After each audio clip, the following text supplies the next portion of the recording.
Hello mga kabusing, so kumusta? Medyo matagal din tayo hindi nakapag-vlog mga kabusing. Kumusta kayo dyan?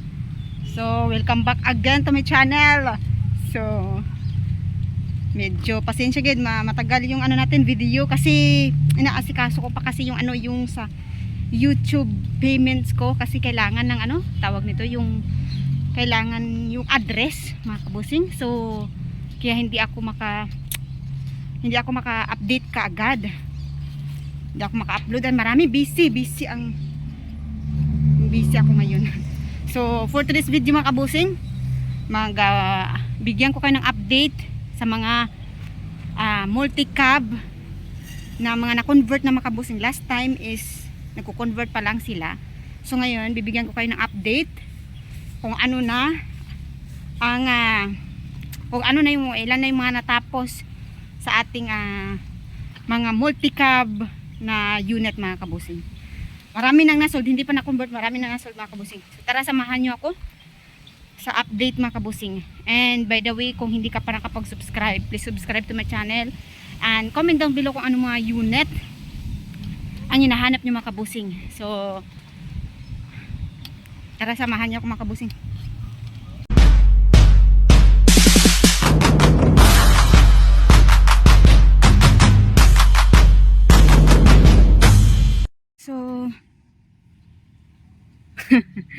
So ito na mga kabusing yung medyo natapos na mga kabusing na multi-cab. So tara, unahin muna natin tong Suzuki DE63 mga kabusing. Ayan, so converted na siya, convert na. Tapos na to mga kabusing. Ayan, oh. So mauna ni siya. Converted na, naka 4-wheel na yung ano niya. Ito is 4x2 naka manual gear. Manual manual transmission. Ayan, oh. So available pa ni siya subong mga kabusing.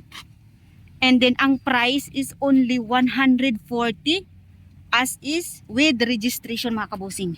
Ha? So available 140 only. With registration ng mga kabusing, ibig sabihin as is lang, ganyan lang siya. And then free yung registration. So sa 140 mo, may multi-cab ka na mga kabusing. Pwede na yan siya pang mga business mga kabusing. Diba? May 140 ka na. Manual pa. So engine K6E DE63 mga kabusing. Multi-cab. 4x2. Okay? So next naman tayo. Ito naman, na-sold naman ni siya. Pakita ko lang kasi inyo yung sold. Ayan, oh. So hindi na natin pag-usapan yung sold. Okay? So ito naman tayo sa minivan na tapos na mga kabusing. As is pa siya, ha?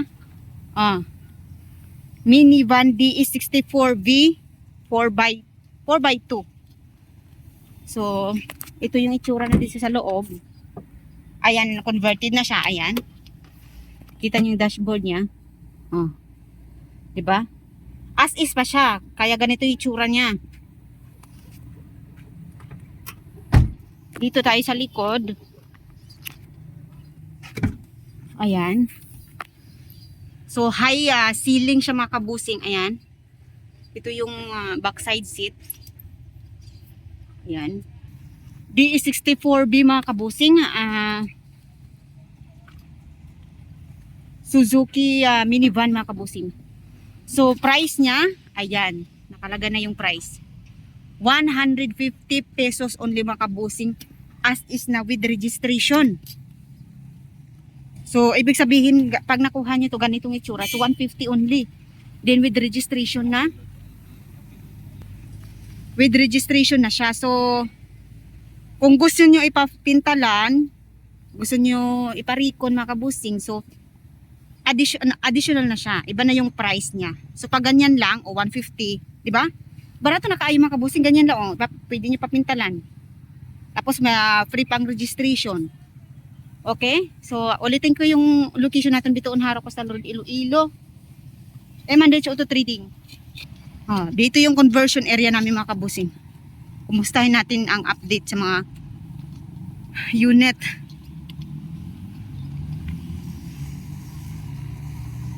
So meron tayo ditong tapos na mga kabusing na pintalan na. sold na siya. So, ito yung naka-paint na yan siya. Ayan, tingnan nyo. Oh. Ganyan siya kaganda. Yung color niya is para siyang smoke gray. Ganyan, smoke gray. Oh, ayan. Sold na ni siya. So, hindi pa natatapos. So, ganito yung itsura dito sa loob. Siyempre, inaayos pa yan. Aayusin pa yan. Ito yung dashboard niya. Converted na siya. Ano to siya? DE64 W. DE64W. Ito yung sa front niya. Ayan. Ang price nito is sold na siya 250 only. Fully Rico na. DE64W 250 pre-registration, then may paint na, and then meron na din to siyang upholstery na bago. Wala pa dumating, hindi pa dumating. So next naman tayo. Ito yung niya, pintuan niya. Dito sa kabila. So ito naman, kino-convert pa. Naka-mugs niya, ayan, di ba? Original mugs niya yan, hindi ka na magpapalit ng mugs. Kagaya nitong isa, naka-mugs na din siya, original mugs niya. O, di ba?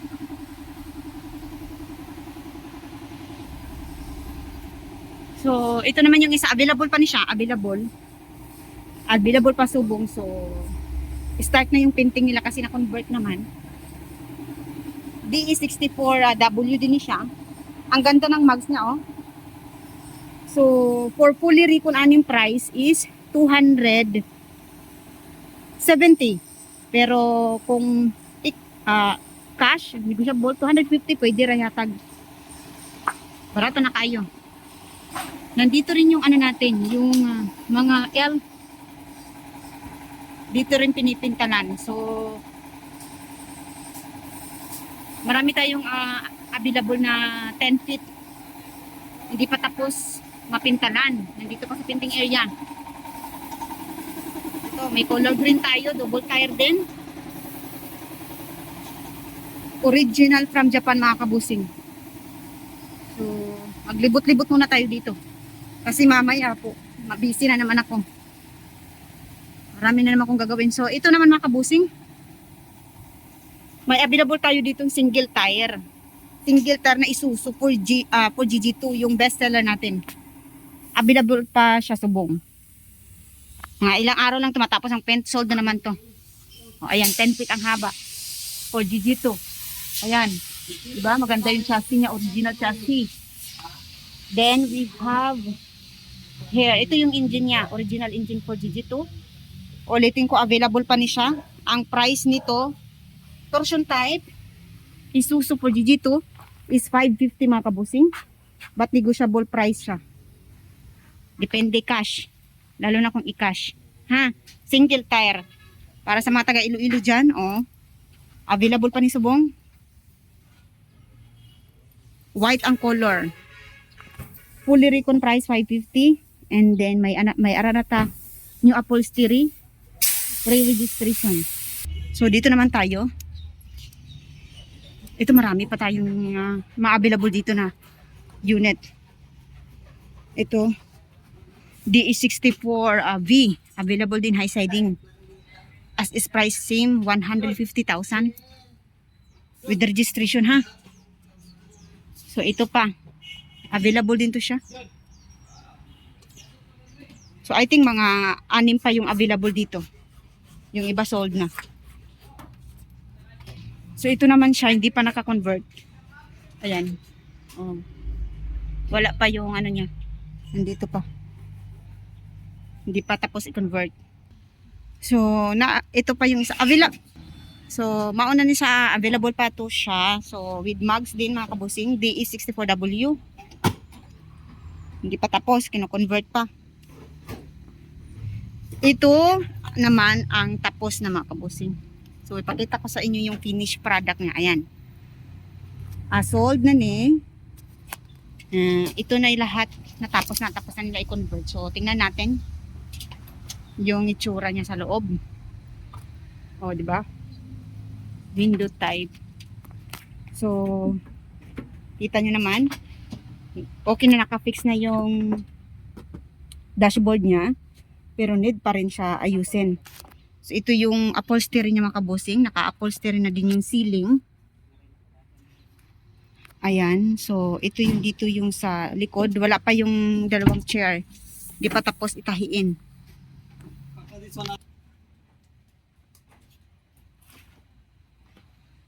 So lingkuranan na lang ni yung gihuwat mga kabusing.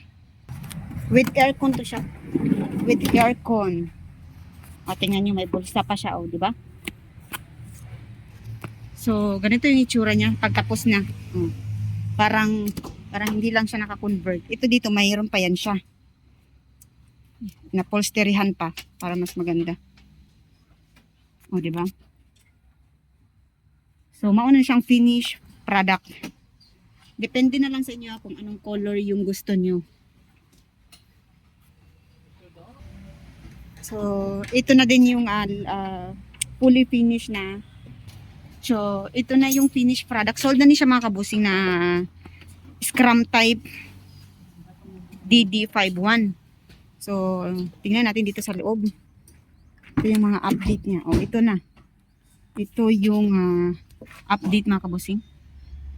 Manual gear 4x4. Ready to, ano na to? Ready to pull out. Just cleaning na lang mga kabusing. Cleaning. Ito yung gusto na color ng customer. So, okay na siya. Pag-cleaning na lang and final wrapping. Price is only yung fully finished na price. 180. 4x4 kasi siya. Kung 4x2, mas barato pa. So, yan lang muna mga kabusing yung update natin mga kabusing. Thank you for watching. Please subscribe to my channel para ma-update kayo sa mga new arrival na mga unit mga kabusing or yung new arrival na container mga kabusing. So thank you for watching. See you in my next video.